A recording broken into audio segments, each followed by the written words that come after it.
quickly run through a few pictures so that you can see what the team did and get the right one.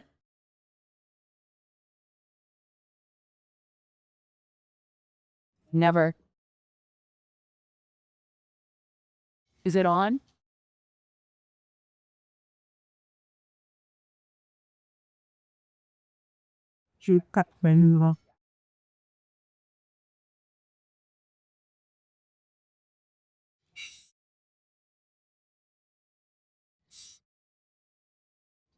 Okay.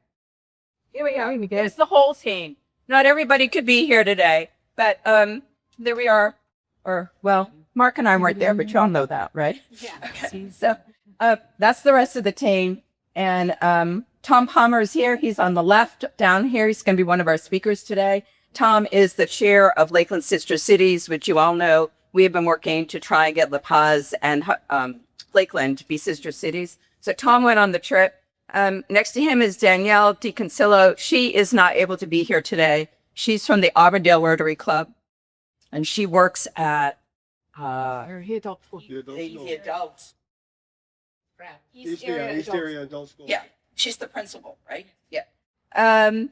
Next to her is Griffin, who is here with us. Ryan is not here. Bryce is here. And the next two people are Bryce's cousins. They're from North Carolina, and they went on the trip.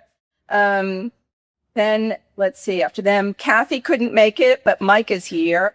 And Delta is here. Delta's can be one of our speakers. She's in our club, and Amanda. So that's the back row. The front row is Courtney, who's here. And then Ella, who's up front. Sydney couldn't make it. She had tests or something going on at school, so we miss Sydney. Brooks is here with us. Lewis Lee is from South Carolina. He's been on our trip 3 times. He couldn't make it today.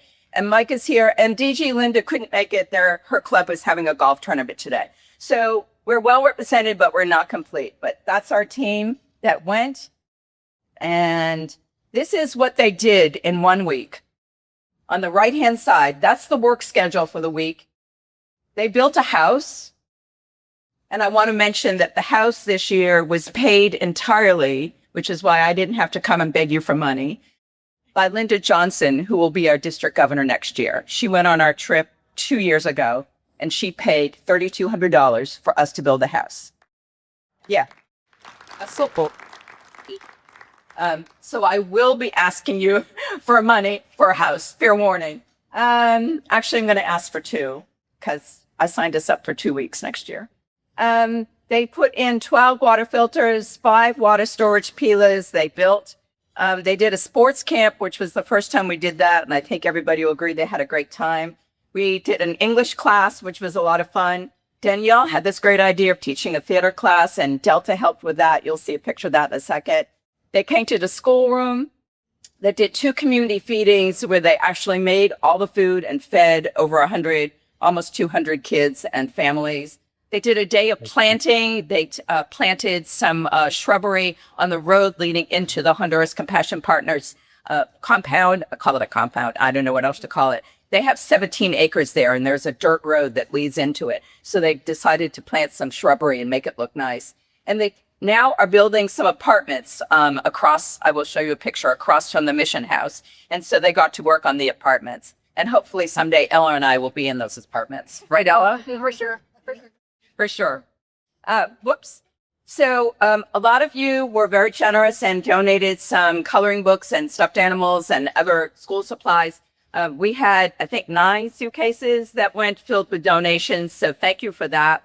And there's Amanda handing out some of the little stuffed animals. The picture on the right is the great meeting room in the house with, they have their club, their meetings every night, and they sit at the tables and have their food. So that's inside the mission house. There was a lot of concrete. Building and requires a lot of concrete. So almost every project that we're making concrete for one thing or another. The one on the right where Bryce is for a latrine, I believe. That's Linda Devine coloring with a little child, and then doing your job, Brooks. Wiring up the rebar, right? That's Louis Lee feeding, doing it at one of the community feedings, and some of the happy faces of the kids eating food. That's the apartments. The building in the background is the mission house. That's where we stay. There are 7 bedrooms with private bath, a kitchen, and that meeting room. And it's all air conditioned. It's Wi-Fi, hot running water, flushable toilets. It's very luxurious, actually. So the apartments, apparently the walls are going up. There's somebody there this week doing the plumbing. So it's moving right along. Yeah. I think Tom's going to talk about that picture on the left. And that's with Danielle and one of the homeowners. And then Tom, I think, is working on the apartments there on the right. Took group pictures when they were through building whatever they were building that day. I think that was for a Pila. And there's Ella and Amanda working on a Pila. On the left, you can see it's brick by brick with the concrete. On the top right is what it looks like when they're through building up the walls. And on the bottom, it gets all covered in another layer of concrete. And then there's a sink on one side and like a drain gourd on the other side. So they use that for washing clothing or for dishes. Tom got to meet with Mayor Flores, and Kathy and Mike went along. Some of you may recall when Mayor Flores came here last October and brought 2 of his city council people with him. They wanted to see some of our programs here in Lakeland. We gave them a whirlwind 2-day tour of different things. And so they were able to meet with Mayor Flores and reconnect and kind of confirm that relationship even more as we strive towards making the Sister Cities thing happen. So that was a great opportunity. This was during one of the English classes. Linda Devine and Delta's there, and Danielle and some of the students. And the students know we were coming, and they're prepared, and they're learning English. And so they have questions like, what's your favorite country western song? Or what did you like about our country? So things like that, just to give them practice in speaking English. And everybody loves that. This is the class that Danielle taught, that she had them making masks with paper plates. It's really sweet, right?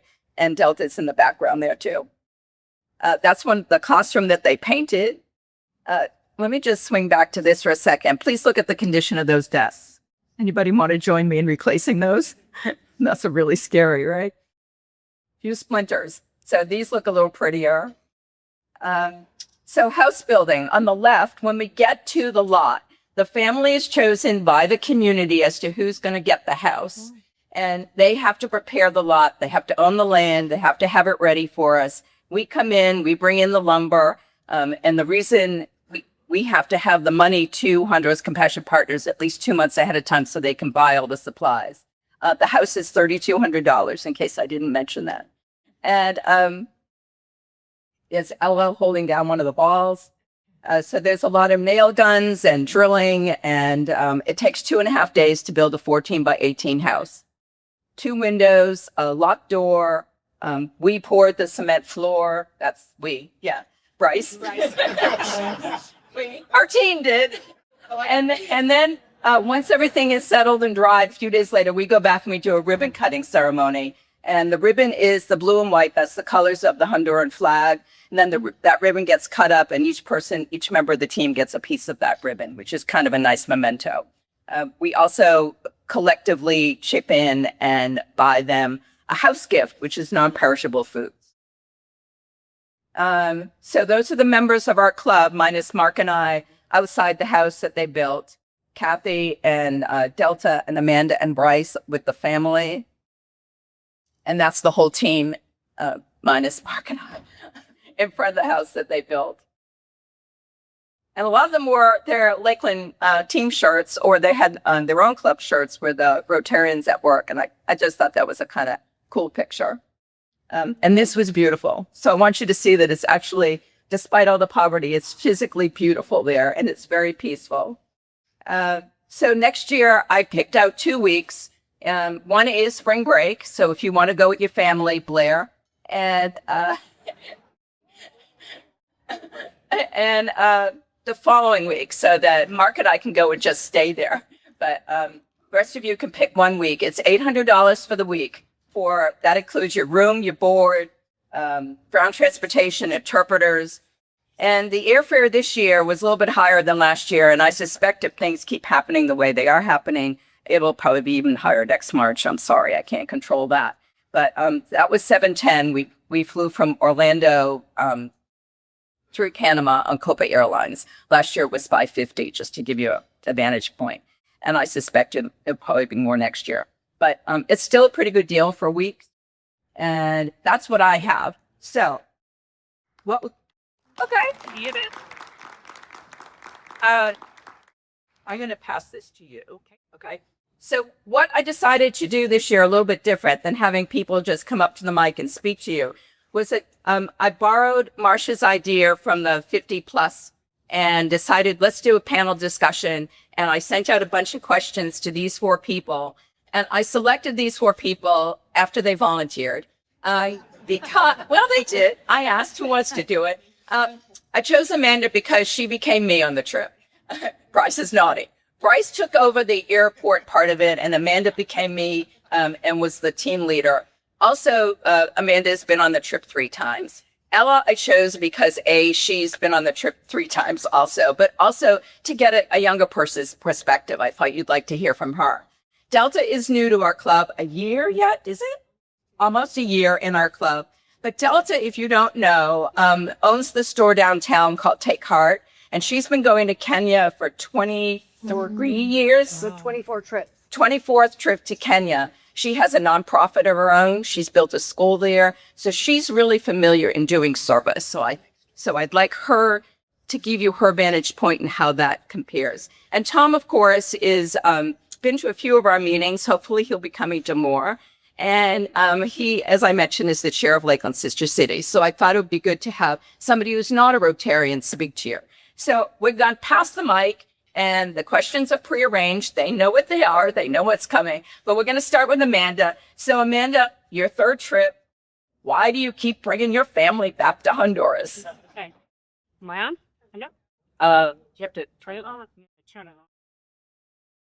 Yep, you're on. Okay, here we go. I'm going to stand up so you can all see me better. Don't feel like you guys need to do this. I chose this question because it's a really easy answer for me. Why do we keep coming back? It's all about the relationships. And I just don't think I can overstate the depth of relationships that you can form on a trip like this. And it's not starting with the relationships that you form with the team members, our club members, the people from our community. Every trip that we've gone on, we've collected new best friends and family members. And, we're getting ready to prepare Ella's graduation, and the first 10 names on her list of people that she wanted to invite to her graduation party were the families that have traveled on these trips with us to Honduras. So that's just one level of it. Beyond that, you have the staff of the Honduras Compassion Partners organization, which you all have heard us brag about how wonderful these humans are. They really are. Jonathan Zelaya, who you all have met, well, not all of you have met, but he's been here a couple of times, so many of you know him. He and Griffin have such a special relationship. It's almost astounding. They correspond and text with each other regularly. Jonathan treats Griffin like he's his second son. When we are in Honduras, he's already got his name written on the door of one of those apartments. Griffin's going to come stay with me the year between his senior year of high school and his freshman year of college, and I'm going to whip him into shape. And it's not just the staff of Honduras Compassion Partners. Every time we go on a trip, they bring people around us, contractors that help. You're going to hear Ella talk a little bit about the translators. Every trip, we've had different translators. We have great and ongoing relationships with these people. This year, I got to work 3 times alongside the contractor on the pilas. So just so you know, the pilas, they don't just turn us loose on them. They have a contractor in Honduras that's a plumber who is like leading the crew, and we're his help crew. And so he and I got to know each other this particular trip. He didn't speak a lick of English. I was trying my best with my Spanish, but by the end of it, he was handing me the tools and letting me go. And those are just powerful relationships. Let's also talk about the local Rotarians. Now that I've been there 3 years, these people know me by name. We follow each other on social medias. They know Ella by name. We walk into their Rotary Club meetings and they're asking Ella, we saw your prom pictures. They were so beautiful. When we walked in this year to the coffee shop that one of the local Rotarians owns and knows us all by name, first question out of her mouth was, "Where's Irma?" Because they missed her, and so for us to have true, meaningful, impactful relationships with people in a community that's so different than ours, it's just, I don't know, the value of that is immeasurable to me. And even the neighbors in the community. There's one lady, her name is Maria. On our very first trip, Irma helped to build her Kila. Every year when she sees us, she comes out, she looks for us, she makes sure to take pictures with us. And so it's the people. It's all about the people. That's why we keep going back. I'll pass it. Yep. So Ella, when you get back, what do you tell your friends? Okay.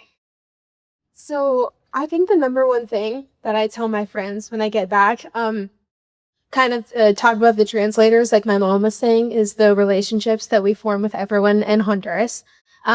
This year especially was very impactful to me with the translators. Like she said, we have a different set of translators every time we go. It just depends on who they have found in the community. But this year, it was 3 18-year-old girls that had just graduated from high school and are all about to start university, which if you don't know that much about me, I'm about to graduate high school in about a month and I'm starting college in August. And it was really, really, really cool. Like these 3 girls became some like good friends and we follow each other on social media. And just last week, one of them messaged me like an inside joke making fun of my brother, just like out of nowhere. And so I think the number one thing that I come back from this trip specifically telling my friends about is just like how amazing is it that I get to have the opportunity to have like relationships with these girls in Honduras. Like that's what I come back and I tell them. And I also just like telling them about the work that we do because it's hard. Like it's you saw Bryce. He is on it with the concrete. And so him and my dad and my brother, like it's not easy work turning that concrete and building houses and stuff. And so I think but it's also very different from what we're doing on a day-to-day basis. So I spend most of my time writing papers on my computer and doing math homework and all of the stuff that doesn't really require me to go outside very much. And so going to Honduras is very cool because I get to learn a bunch of new skills for stuff that I don't know how to do. Me and Mom are basically certified masons now, so if you need any masonry work done, we can build a pila for you guys. But so I think I just love telling them about the impact that like the physical work that we're doing is having on people's lives, and just about the relationships that I've gotten to form.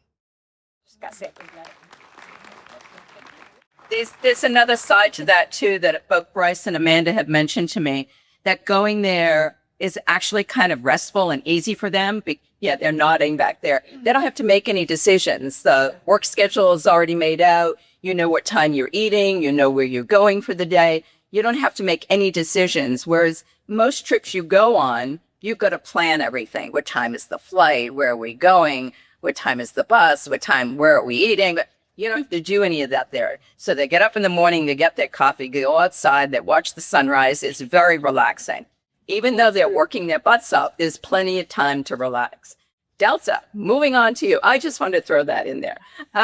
So given your leadership in humanitarian work in Kenya, what made you say yes to this trip? And how did it compare to what you do in Kenya? Yeah, so I was so excited when I first came and saw that they were taking a trip to Honduras. I had been once before. I've probably been I've been 24 times to Kenya. I've been probably another 25 or 30 all over the world at trips. So it's for sure a passion of mine. I always like to share with people. I was actually raised by 2 missionaries that traveled the world, and until the age of 29 had no desire to travel the world and see it. And so I just want to encourage you, if that's possibly you can become me. And so, and I didn't want to do any of that. I took my first trip to Ecuador in the early 2000s and have been traveling ever since, because I always say there's something about seeing it. You can look at pictures. Yeah. You can hear our stories. I always say you can go to Epcot and visit Italy, or you can go to Italy. There's a big difference in the two things. And so when I saw that they were taking a trip to Honduras, I knew immediately that I wanted to go. They've all mentioned it. It's all about relationships. And you bond with a group. We had an amazing group and had so many memories together. Countries are different, but the third world is the third world. It's one thing that I've learned. And poverty, in my opinion, hides talents. And so poverty is across the board, whether I've done a lot of work in our inner city here. With poverty, if you see it in Honduras, if you see it in Kenya, there are some very common things that you run across. And so to me, seeing it up close and personal is an amazing experience. And each trip, each country, I've even learned that in fair trade, each country has their things that they like to contribute, and they can do things. So this particular trip is amazing. You get to see it up front. I knew immediately I wanted to go. I even had another reason. I spent an extra week there with my sister doing some work. And so I think it's incredible. The other aspect was that I've been shocked that I've learned over the past, I think I'm close to 2 years. I need to get my anniversary, is what Rotary International is doing. You may hear what Rotary International is doing, but I've become quite passionate about reading what Rotary International is doing around the world. And to see that up close and personal, I think Linda Devine said it well. I mean, we were moved by what it was to be a Rotarian. And to stand with a group of Rotarians, you just feel really, really proud. Just like you do. We do tons of work here, but it's somewhat magnified when you're doing it to people who are so desperate and need things of basic that we take for granted. So that's one of the main reasons that I got on this trip. And my plan is to go back. So it was amazing. Yay. I always say, if you look at yourself as a member of Rotary, something like this will make you a true Rotarian. Yeah. Tom, so from a Lakeland Sister Cities perspective, why was this trip important for you to join, and did it meet your expectations? How did it exceed or differ from those expectations? So I wrote something down to make sure I stay on my focus here, because if not, I'll veer off many times. So I definitely think it was an important trip to me. I'm glad Irma invited me on the trip. I've always wanted to do a mission trip, and unfortunately, I've waited till I'm almost 60 years old to do my first mission trip, and here you've done 3 already. So, but I got to duplicate what they said. I mean, the only people I know in that picture when I first got there was Kathy and Mike McGee, which I've known them from Sister Cities since 2010. Everybody else was new to me. I met them a couple times here at Rotary, but that's about it. And they were so welcoming, and just the team was so great. The house that you stay in, I mean, it really is. She kept talking about how nice it was, and I'm like, it's still Honduras, Talking about them, I was worried about running plumbing and toilets and stuff, But the house was great. The people of HCP, Honduras Capacity Partners, are great. Meeting with Mayor Flores was good. We had a nice visit. Like I said, like Irma said, he did come back in October. He wanted to kind of and I wasn't expecting it because I thought he was going to be at the Rotarian dinner, but he couldn't make it. So he asked us to do a little private meeting there at City Hall. And of course, he was very humble because their City Hall is nothing like ours. Is the Taj Mahal compared to what they have down there, but they make it work and everything. And there is some nice, beautiful areas of the La Paz. A lot of murals, just like we have here. They have a lot of murals, which unfortunately, I don't think we posted any of it. So we had a photo share thing, and I think there's 1,300 pictures in that photo. So Yeah. 20 pictures is pretty tough, I think. That was tough. So, but Sister Cities in general, Sister Cities International, it's about building human relationships one-on-one, and respect and understand each other, and that's what Sister Cities is about, and it's kind of mirrors a lot of what the Rotarians do. In fact, I've gotten a lot of emails here recently from Sister Cities International talking about the 30,000 Rotarians that are going to be going to Taiwan, and they're trying to find Taiwan cities that want to become sister cities, and they have a big zip coming up here, I think next week, about all the Rotarians, and they go there for the annual meeting and everything. But I am glad that Kathy and Mike were able, I believe it was going to be Irma and Mark originally, but Kathy and Mike kind of took their place to meet the mayor. And like I said, they've been members of Sister Cities a lot longer than me. So I was glad to have them at the meeting there. Tom, stay with you for a second. Do you see partnerships like this strengthening international relationships? Without a doubt. I definitely see the strengthening the international relationships when you have partnerships like this. And it's just like here, we just went through a whole, our government, the mayor's changed now. And, the same way on the state, same way on the national government. So the nice thing about sister cities is that it's us. It's the citizens of Lakeland. It's the citizens of La Paz that makes the relationship. It's the, you kind of, when you go on a trip like that, you can actually put yourself in their shoes and see how they are and what they go through. And then,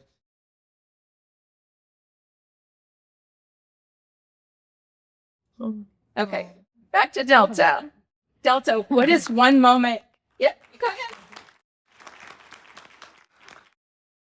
ahead. Delta, what's one moment from the trip that immediately stands out to you? I'm talking about one moment. Those are hard. I actually have two. I'll try to get them both in that were really impactful. So I was with the Philpots. We were building a Pila, I think. And so we have our interpreters with us. And of course, I've done so many trips. Moments just happen. You don't plan them. You can't orchestrate them. And so I started talking. Sometimes the work was quite manual. So I'm not going to tell you I was trying to get out of work, but I'm a really good talker and communicator and make friends wherever I go. So I was like, let me put that. No, I'm teasing. I did. I definitely worked, and I loved it. I didn't think I was going to love the hard work as much, but in a group, it's just fun. Then I started talking to this girl named Stephanie. Immediately, she had the personality that just lit up the room. She pretty much runs the whole street. The interpreters are already sending me pictures of her because she keeps asking about me. And so we sat down, we talked for a while, and we really bonded in an unusual way. And I learned in that conversation that Honduras only requires you to go to third grade. After third grade, you're not required to go to school. And in the background, you saw not all, but multiple moms. And I kept asking them, what grade did you go to? Third. What grade did you go to? Third. So I had an opportunity when I was connecting with Stephanie and just to really pour into her. She's getting close to that grade. And I really poured into her about how important education was. And I told her how beautiful she was and that she was, the world needs her, but you've got to get that education. And that's exactly what I say to interpreters every time, because we work in the same community, which is so nice to go back and see what you've done. And so that moment with that young girl, I don't know. Of course, I want to help everybody that I meet, and I can't always. But I want to keep my eyes on her to encourage her to keep going. And so I loved that. The other thing is when Danielle and I were total strangers, we'll be best friends for life. She was my roommate. We had a debrief every night, but then Danielle and I had our own debrief. And so, Danielle's one of the funniest people I've ever met in my whole life. And so when she told me she'd go teach a class on theater, I'm open for anything. I've even taken ballet shoes to Kenya, and it was one of my top 3 moments. When she told me she was going to do a theater class, I'm like, this is either going to be amazing or not so good. And so, but anyway, we were painting that day too. Once again, I'm like, okay, let me be part of this group. And so it was, I'm just too good at it. I love to paint. I told my 2 oldest girls, I told my girls that I was building a house, and they both said, oh dear, like I can't even hang a picture on the wall. And that's the honest truth. Anyway, you have lots of help with that. But we did this theater class. Danielle came so prepared. She brought everything that was needed. She had bags for everybody. And so basically we talked about theater all the way back to Athens, Greece. And then, when you make a mask of your, something and then you pretend. So then I used my skills and we tricked them to come up for a piece of candy and a little, surprise if they came and told us what their mask was. Even the boys, everybody in the whole class, there was around 25 students, got involved, were coloring. And so, I loved all of it, but there was one little girl that her whole mask was yellow, feathers, yellow. And I never could figure out what she was doing, but she came up and she just said, I live in the sky. I'm the sun. Oh, wow. And it was just a special moment. I think for all the poverty, and there was poverty all around that school, for a moment, they don't have the arts, they don't have exposure to those kind of things. And I think for a moment, then we were able to follow, after we spent a couple hours with them, talk about that each of them has a gift. And, once again on education, to pour that into them. And it was just a really special moment that Danielle and I will share forever. And I think they should do that every time. So I'm actually going to bring Danielle to Kenya 100%. We're going to do that same class. That's so we were great. sure. Yeah, that's great. Thank you. Really good. It's staff, right? So Ella, you've been 3 times now. Yes. Why does each trip feel different? like I said, the relationships is the main part of it. And I think that I've had the unique opportunity to kind of do this trip in a pivotal point in the whole scheme of my life, because when I started going to Honduras, I was only 15. Just turned 15. I had only been 15 for about a month, and now I'm 18 and I'm about to leave home and go do the next phase of my life. So I think Stop, your mother will cry. So, I just think it's been really cool to see, kind of what Zelda was talking about, but the impact that you make over multiple trips, not just with the relationships, but even with the work and how the Honduras Compassion Partners builds on what they're doing in the same communities over and over again, is super special. There's this one girl that me and Mom have seen multiple times, and I think she talked about her last year, but her name is Dulce. And if Stephanie runs that part of the neighborhood, Dulce runs the other. They're public rivals, because she is everywhere. Every time we go do projects in this one particular neighborhood, Dulce is always there with a huge crowd of friends, and she just loves to talk to us, and she loves to get engaged with us, and just I can tell that she is somebody that is very talented and very smart, and she just really wants to be known. And I'm not sure how much of that she has at home. I've never met her parents. I don't really know what her family situation is like, but she's definitely past that 3rd grade mark of education, and she is not going to school. She just sits around the neighborhood all day, and I pray for her often that she finds her purpose, and that there are people there like Honduras Compassion Partners to continually support and guide her path. Because I talked to many girls, actually on my first trip, me and Mom were speaking to a family that had a daughter that was 16, and she already had a kid. And the mom of that girl was asking me where my kids were, and I was only 15. And I was like, I'm in school. I don't have kids. But I just would encourage everyone about this trip, about supporting the trip, that it just makes such an impact on these people's lives. And it's such a blessing in my life to see how Honduras Compassion Partners works, especially through the education, because I know for sure in America, we take school for granted. We wanted to skip school to be here. So, but when you go to these countries, you really see the value of it. And so that is probably the reason I keep coming back, is that I get to see the continual impact. And these are kids that had the opportunity to go to Hawaii, and they chose Honduras. So that's pretty powerful. Yeah. So, Amanda, we're going to have to wrap this up. So this is going to be the last question. Okay. What changes have you seen in the community since you started going on the pause? So you want me to tell about how they can help instead? How about I do it both? I'll do both. Take it away, Amanda. All right. So I will say that it is, I think I was somewhat surprised this time to see a noticeable difference actually in the community. The neighborhood that we work primarily in is called La Municipal.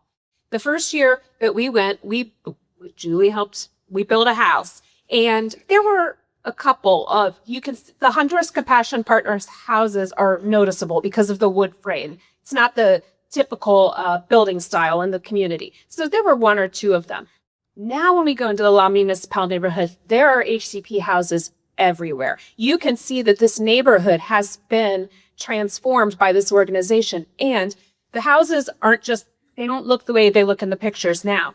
The families that have moved into these homes are taking good care of them. They're painting them. They're planting gardens. The neighbors beside them are upgrading their houses. It's like gentrification is taking place in the La Municipal neighborhood in Honduras because of the work that us and other groups working with Honduras Compassion Partners are doing. And I'll just say a quick word about the PILA, because I think that is a difficult thing for, if you haven't been there, to understand. It seems like such a simple thing. We're just building them a place to store water and wash dishes. But if you talk to the families and the HCP staff, they will say that is the number one thing we can do to transform a family's life in the neighborhood. Because I have some pictures. If any of you want to see them, I'll show them to you on my phone. Most of the family, there's no running water in these neighborhoods. There's no municipal services at all. And most of the families will store water that they buy. They have to spend money to buy it. It's not even potable water. they store it in like old refrigerators that they've ripped the doors off of, and they're just open. There's a lot of mosquitoes. Dengue is endemic because of the open water storage, and they'll just dip out of there and cook with it, dip out of there and wash with it, and it's not good. So the pila can actually be drained and washed properly. When they have a pila, the government will treat the water so that it is safer to drink and also can't grow the mosquito larvae. So anyway, I just think that the pila is transformative, and there's pilas everywhere, and they all have Rotary labels on them because the pila are all funded by a Rotary Global Grant.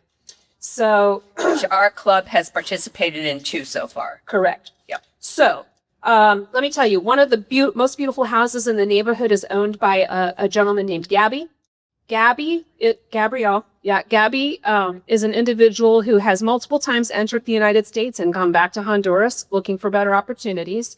The most recent time he came back to Honduras Compassion Partners got a hold of him, built a house with him and his family. Now Gabby is on staff at Honduras Compassion Partners. Now Gabby is training other craftsmen and other contractors. He's a leader in his community, and his house is the most beautiful house on the block. That guy is not coming back to the United States. He's investing in his community, and that's because of the work of the local Rotarians, our Rotary Club, and Honduras Compassion Partners. So that's what's transformed in the neighborhood. And so here's how you can help. If you don't want to travel with us, which that's crazy, you should want to go on one of the trips. But if you can't, here's how you can help. You can support our teams that are going next year. Irma already mentioned, we're going to have 2 teams going. They're each going to want to build a house. So if you want to donate cash to building one of the houses, that would be a wonderful, wonderful gift. You can also support us by buying those things that went into those the suitcases that you saw. There's a lot of things that we take with us out into the community to play with the kids, and there's Amazon wish list items for every trip. So you can Some of it is tools also and safety equipment. It's not just all toys and school supplies. Yeah, we had a wonderful donation this year from Jennifer's husband's company, a big, huge box full of safety gloves and safety goggles. It's so grateful, so needed. So that's a great way to support. You can also like and follow Honduras Compassion Partners on social media. If you don't already, I mean, our club is so closely aligned with that organization. Go ahead and follow what they're doing there. It's amazing. You can support them directly financially as well. I would also encourage you to like and follow Club Rotario La Paz. That is our local Rotary Club that we work with there. Go find them on Facebook and Instagram and follow their club and see the other projects that they're doing locally in the community. It would be a wonderful way for you to get involved and support. And finally, of course, invest your time in Rotary action groups and your money in Rotary Foundation Global Grant projects. I have tangentially been involved with the Rotary action group called WashRag, which is the Water, Sanitation, and Health group. And it's really helped to educate me a lot about the importance of water and sanitation and health, which is a lot of what the work that we're doing when we're there, when we're not building a house. So that's it. I'll just tag on 2 things. You can also sponsor students down there. And it's, I believe, $40 a month or $400 a year to sponsor one student to go to school. That helps pay for a teacher's salary. The kids get a shirt, they get a notebook, that kind of thing. And the other thing you can do just flew right out of my head. But I thank you for your attention. I'm sorry we went 2 minutes over 1 o'clock. If you have questions, we will be here. Come and talk to us. And if you want to go next year, please sign up. I already have 8 people signed up for the first week. Thank you.